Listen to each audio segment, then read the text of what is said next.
হরে কৃষ্ণ। সকলের চরণে জানাই সশ্রদ্ধ প্রণিপাত।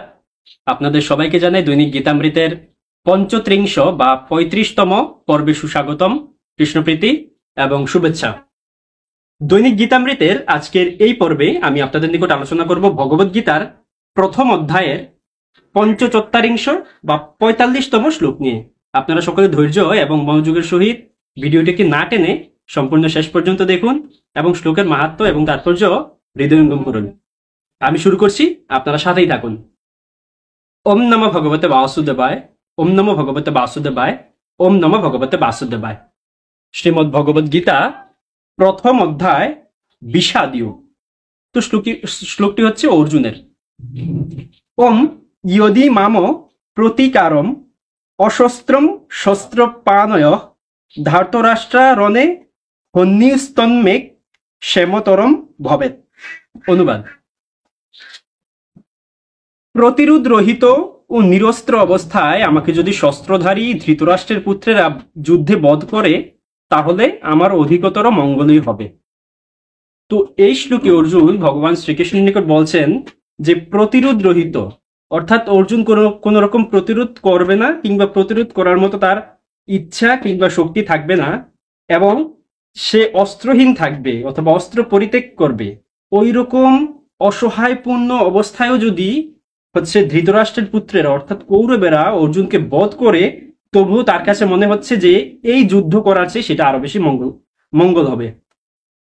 তো অর্জুন ছিলেন ক্ষত্রিয় এবং তার বিপক্ষীয় যোদ্ধারাও ছিল ক্ষত্রিয়। একজন ক্ষত্রিয়ের ধর্ম হচ্ছে কেউ যখন আক্রমণ করবে কিংবা যুদ্ধে আহ্বান করবে, তাহলে তাকে যুদ্ধ করতে হবে, এবং যে আক্রমণ করবে তারও বিবেচনা করতে হবে যার উপর আক্রমণ করা হবে সে যেন তার সম শক্তি সম্পন্ন হয় এবং সম শৌর্য সম্পন্ন হয়, এবং সেজন্য নিরস্ত্র না হয়, এবং সেজন্য অস্ত্রধারী হয়।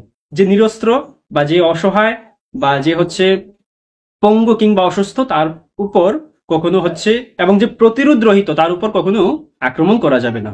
তো অর্জুন বলছেন, যদি আমার ওই রকম অসহায় প্রাপ্ত হয়, আমি যদি ওই রকম একটা অসহায়পূর্ণ অবস্থাও আমার আসে, অর্থাৎ আমি যদি কেউ আমার উপর যদি আক্রমণ করে, আমি যদি সেটার প্রতিরোধ না করি কিংবা না করার মতো অবস্থায় না থাকি, কিংবা আমি যদি অস্ত্র পরিত্যাগও করে দিই কিংবা অস্ত্র ধারণ করার মতো সক্ষমতাও আমার বা ইচ্ছাও যদি আমার না থাকি, ওই রকম পরিস্থিতিতেও যদি তারা আমাকে বধ করে, তবুও আমার নিকট মনে হবে যে এই যুদ্ধ করা বা এই যুদ্ধে আত্মীয় স্বজনদেরকে হত্যা করার চেয়ে অধিকতর মঙ্গলই হচ্ছে।